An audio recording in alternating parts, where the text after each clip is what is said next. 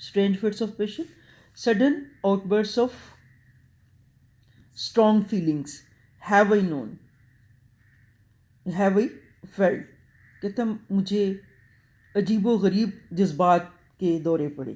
And I will dare to tell, and I will dare, اور میں بتانے کی جرت کروں گا. ٹو ٹیل بتانے کی، ڈیئر جرت کروں گا. But in the lovers ears alone، صرف محبت کرنے والوں کے کان میں ہی. What once to me befell, کہ ایک دفعہ میرے ساتھ کیا ہوا. Befell happen. What once to me happen, کہ ایک دفعہ میرے ساتھ کیا واقعہ پیش آیا. اب واقعہ شروع کرتا ہے. When she I loved looked every day. کہتے ہیں the woman whom I loved, I looked her every day. Fresh as a rose in June. بچوں جون میں وہاں پر جو ہے بہار کا موسم ہوتا ہے، تو فریش بالکل تر و تازہ جیسے کہ گلاب کا پھول جون کے اندر ہوتا ہے. I to her cottage bent my way. I یعنی میں نے to her اس کے cottage اس کے گھر کی طرف bent my way اپنا راستہ لیا. جب میں اس کے گھر کی طرف میرا راستہ تھا جہاں میں اس کے گھر کی طرف چل دیا. بینیتھ این ایوننگ مون، شام کے مون کے نیچے. بینیتھ این ایوننگ مون، مین کے مون جو تھا وہ بھی نظر آ رہا تھا. اٹ مینس کہ the time was evening. Upon the moon I fix my, upon the مون، مون پر.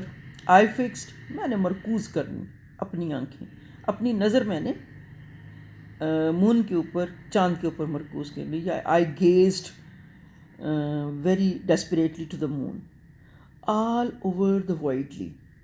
اس چراگاہ، پروسط چراگاہ کے راستے پر.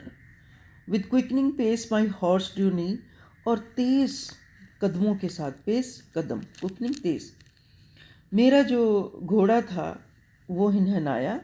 Those paths dear to me, مجھے پیارے ہیں وہ راستے بھی.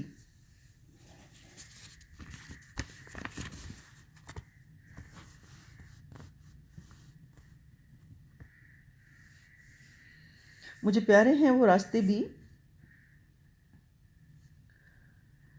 And now we reach the orchard plot, اور ہم پہنچے پھولوں کے ایک کتا میں. Orchard plot, fruit garden. Reach پہنچنا. And as we climb the hill, اور جیسے ہی میں پہاڑی پر چڑھا. The sinking moon to Lucy's cot came near and nearer still. The sinking moon یعنی setting down, setting down moon جو تھا، اترتا ہوا چاند جو تھا، یہ ڈوبتا ہوا جو تھا، وہ لوسی کے کاٹیج کے قریب سے قریب تر، نیئر اینڈ نیئرر اسٹل، قریب سے قریب تر ہوتا گیا. In one of those sweet dreams, ان میٹھے خوابوں میں سے، in one of those sweet dream I slept, یعنی پھر میں ان حسین سپنوں میں کھو گیا. کائنڈ نیچرز جینٹلسٹ بون، اور سپنوں میں کھو جانا، خواب میں چلے جانا، یہ مہربان فطرت کا ایک بڑا ہی خوبصورت تحفہ ہے.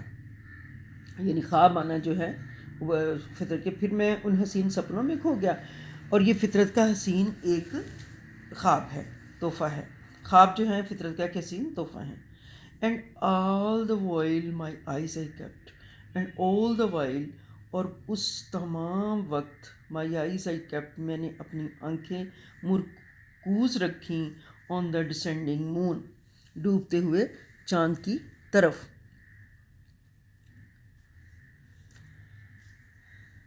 مائی ہارس مووڈ آن ہوف آفٹر ہوف. ہوف گھوڑے کی سم کو کہتے ہیں، اور میرا گھوڑا جو تھا وہ قدم بہ قدم تیزی سے بھاگتا رہا. ہی ریزڈ اینڈ نیور اسٹاپڈ، وہ رکا نہیں اور تیز ہوا خوب. ہوئی ریزڈ، وہ خوب تیز ہوا. When down behind the cottage roof, لیکن پیچھے جھونپڑی کے جا پہنچا. ایٹ ونس فوراً دا برائٹ مون ڈراپڈ، اور چمکتا ہوا چاند جو تھا وہ پیچھے جھونپڑی کے ایک دم ڈوب گیا. پھر کیا ہوا؟ What fond and wayward thoughts will slide. کہتے جب اس طرح کی کیفیت ہوئی تو ضدی اور الفت بھری سوچیں مجھے آئیں، جیسے کہ آتی ہیں انٹو لورز ہیڈ، محبت کرنے والوں کے دماغ میں. او مرسی، او رحم. To myself I cried. پھر میں چلایا اے اللہ رحم. If Lucy should be dead, کہ ہائے کہیں لوسی تو نہیں مر گئی. تو یہ تھا بیٹا اس کے اندر، پوئم کے اندر، کہ وہی بات کہ جو میں نے پہلے بھی بتایا ہے کہ ورڈسورتھ جو ہے آئیڈیا آف ڈیتھ سے بہت فیئرفل ہے، اور وہ ایسوسیٹ کرتا ہے چیزیں. سنکنگ مون کے ساتھ اس نے لوسی کی ڈیتھ کو ایسوسیٹ کر لیا. اوکے بیٹا، اللہ حافظ.